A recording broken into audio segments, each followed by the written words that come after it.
আমরা দেখতে পাচ্ছি 1:1 খেলা হয়েছে। যদি ছুটতে পারত বিপর্যিত হয়ে যেত দলের জন্য। মাইনাস করলেন আমাদের খেলা, তাকে দিলেন, উঠিয়ে দিলেন, ব্যাক গুলি করে পিছনে পাঠিয়ে দিলেন। এক হয়েছে চমৎকার। একটু দূরে পরিচালক কাছে ছিলেন শাম ফারুক, দেখিয়েছিলেন তুমি মিস কন্ট্যাক্ট করেছ, তারা এদের ছেড়ে দিয়ে তোমার বিরুদ্ধে একটা ক্রিটিক হবে। কোন পক্ষে গোল পায় না, এই মাত্র মাঠে বাইরে গড়িয়ে গড়িয়ে কোন রোম্যান্স প্লেয়ার সেই জায়গায় দল মাঠে বাইরে চলে যাওয়া থ্রোয়িং হয়ে গেল। সেই তারাই উপর দলের মধ্যে আছে, গোলের সন্ধান এখনো কেউ করতে পারে নাই। সোনার হরিণ ধরা দেয় নাই, জালে যায় নাই, এখনো বনে সে লুকু চুরু দিচ্ছে। দেখা দেখি হয়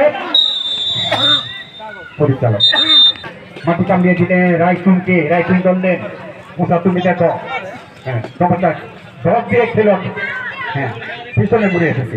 মাইনাস করে আক্রমণ, একটা ক্ষমতা ফিরে, একটা খেলা ফিরে আসার জন্য চেষ্টা করছেন।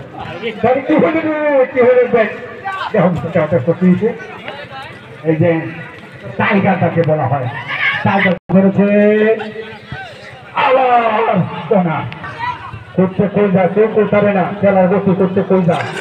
গোলকিপার দৌড়ে এসেছেন, সময় নেবেন। হ্যাঁ মাইনাস করে দিয়ে দূরে আড়াআড়ি ভাবে মাইনাস, কোনো পক্ষে গোল পায় না, শূন্য ভাবে খেলাটি চলছে। তারাই শূন্য, দুর্নাপায় শূন্য। আগামী তিতাস, হ্যাঁ নানঝিরি ফুটবল একাডেমি আর তিতাস করিম, নানঝিরি হলো করিমগঞ্জিয়া, তিতাস হইল পাশে ঢুকে পড়ে দেহটি করছে। মাইনাস করলে তার সতীর্থ দিলেন খেলা ফিরে আসার জন্য, ছোট ছোট পাশে থেকে, হ্যাঁ দ্রুত গতি পাবে, আটকে ধরলেন, তাকে দিবেন লেফট কাছে চলে দিলেন,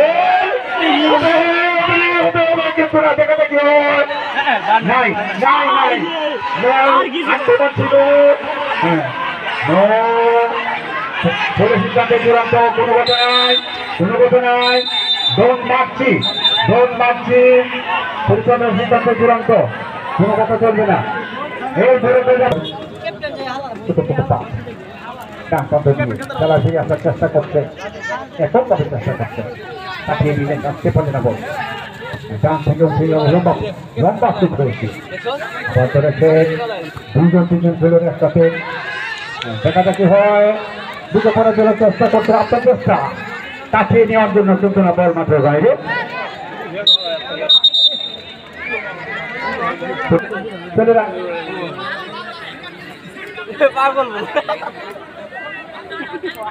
পরিচালক সিদ্ধান্ত চূড়ান্ত।